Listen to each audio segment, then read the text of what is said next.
Ever since the attack on your unit 9 years ago, the name Big Boss has become known the world over. What do you mean? Those of your men who survived traveled far and wide. They fought throughout the world. In fact, they're part of the reason we have all these PFs now. Every one of them suffered their own phantom pain from losing you. Talking about you wherever they went helped to heal their wounds. Your actions and words, your legend, has been told on every battlefield they've set foot on. Obviously, as the tales have spread, the truth's been distorted, painted over. Big Boss sacrificed himself to show us the threat that Cypher poses. He sounded a warning, so it goes. A warning? Too much power destroys the hands that hold it. Apparently, you chose to be a living example of that. I never said any of that. The moment any truth is passed on, it starts turning into fiction. The problem is, fiction inspires people more than facts. To the world, you're now the legendary mercenary Big Boss. The lessons you've taught the PFs are the reason they're so widespread. They're the reason they've survived. And you know what they all aspire to? To one day go nuclear, just like you did, and stand up to Cypher. Of all the stupid things you could do. They'll never understand what you really wanted. Heroes are misunderstood. It takes a man of the same caliber to understand what drives them. Bottom line is, these guys want to be like their hero, Big Boss. And deep down, they all have their eyes on nuclear weapons. They say that a nuke is the only means of standing against Cypher. But these days, it's becoming little more than a slogan to rally the troops and survive in a cutthroat business. Currently, there are 3 major PFs who've expanded into Central Africa. CFA, Rogue Coyote, and Zero Risk Security. HEC's investigations have shown there's almost no overlap between their areas of operation. It's not so much a turf war, more like they have a gentleman's agreement. If you do cross paths with them, you probably won't have to face more than one at a time. Still, don't expect a walk in the park. The CFA, Contract Forces of Africa. These guys are a major player. Their head office is in Pretoria, South Africa. That's also where the South African Defense Force is headquartered. We think the two are closely connected. An HEC investigation revealed that most of the CFA's operators are former SADF soldiers. South Africa has been locked in struggles with neighboring regimes for years. That means constant action, and we know better than anyone that's the best kind of training. A company drawing its recruits from hardened military vets. You can bet they know how to handle themselves. Do not underestimate them. Within the CFA is a company of soldiers made up mainly of locally hired operators. They speak Afrikaans to communicate with personnel from the CFA, but if you notice any speaking the local language, that's them. Though hired from the local population, they were originally part of a paramilitary group, so they'll have plenty of combat experience. And unlike their days shooting junkyard rifles out of beat-up pickup trucks, the CFA now supplies them with the latest gear from the West. On top of that, they've been combat trained by the South African Army. All that adds up to a much stronger fighting force. So don't brush them off. Look at the Angola-Zaire border region. The east bank of the Munene River in particular. It's a microcosm of a problem that stretches all across Africa. There's a civil war going on in Angola fought between the government MPLA and the Western-backed UNITA. Zaire is still a dictatorship under President Mobutu, but numerous uprisings have broken out in its remote regions. With all the trouble elsewhere keeping their hands full, neither government has control over their side of the border.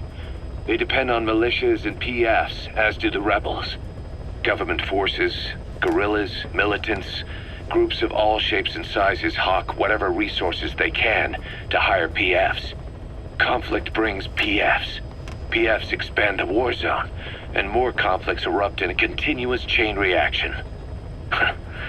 Sounds like our kind of work. Mother Base could grow by leaps and bounds.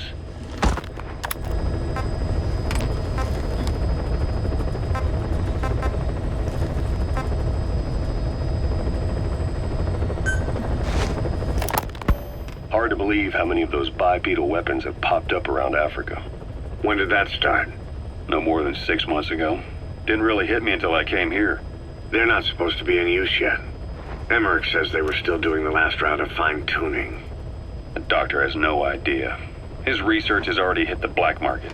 Both sides of the Iron Curtain will have it by now. Even so, they're spreading much too fast. Sure, the Walker gears can operate in any terrain. Their mobility's just as good in the jungle as it is in the desert. That would come in handy in a place like Africa. They are modules that can one day be used as nuclear weapon systems. And with that in mind, the numbers are way too large. There must be another reason they're so widespread. Like what? It's all about needs. To small-time outfits like most of these private forces, this product is a dream come true. Hell, it goes beyond PFs. This is the ultimate weapon, the forbidden fruit, for anyone with an enemy to fight and people to defend. A nuclear deterrent. Exactly. Sounds familiar, huh? PFs are all operating off your playbook. You created these times. But could this be the new weapon in Africa that Emmerich talked about? If it is, why is Cypher letting everyone and his brother get their hands on one? What comes next? Selling nuclear weapons in the open? Making them public property? Why don't they give that a try? Then the next war really will be fought with sticks. Right. The man we're dealing with isn't foolish enough to make a suicide pact with the world. So, what is Cypher really up to?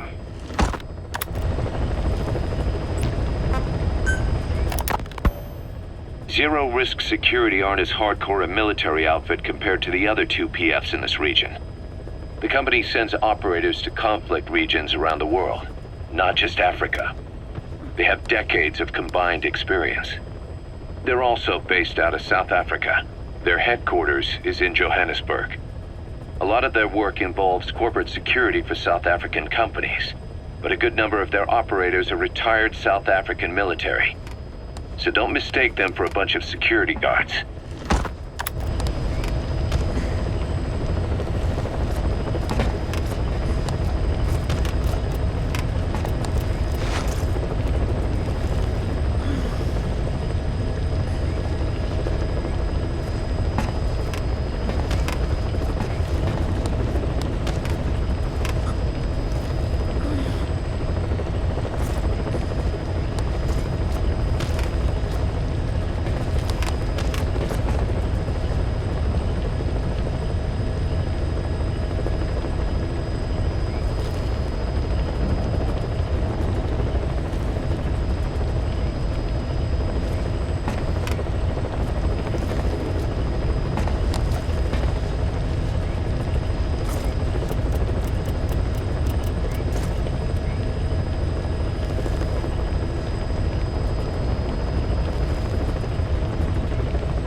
Coyote operates mainly out of Africa these days.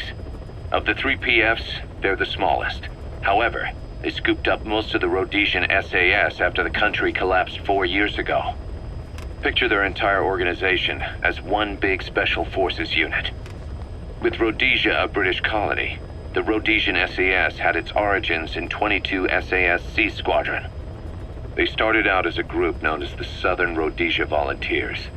But in '51 they were incorporated into 22 SAS as members of the British Commonwealth and deployed to fight guerrillas in the Malayan emergency.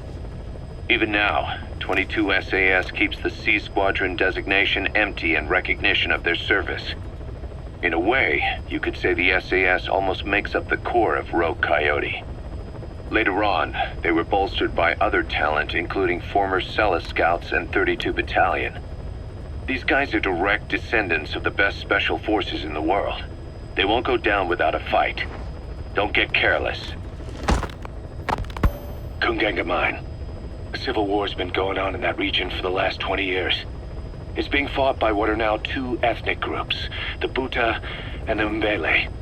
Originally, you could barely tell them apart, but the reason for the current armed conflict goes back to World War I. After the war, their land was colonized by a European power, and it decided to give local control to the Buta. That split the two groups into rulers and subjects, laying the foundations for an inevitable civil war. The friction between them remained even after they won independence from Europe. The Buta are holding on to power to this day, and the Mbele rebels continue to fight back. The conflict is funded by locally mined gold, rare metals, diamonds. They've used the money from those to arm themselves, buy oil, and even hire PFs. The Buta administration owns the mining rights to Kungenga mine. But most of the laborers are Mbele, who they've taken prisoner. The product they've gouged out of their land is bought up by cheap Western corporations. And the civil war is fueled by the profits. That's how it goes. One country's people is split apart by another country.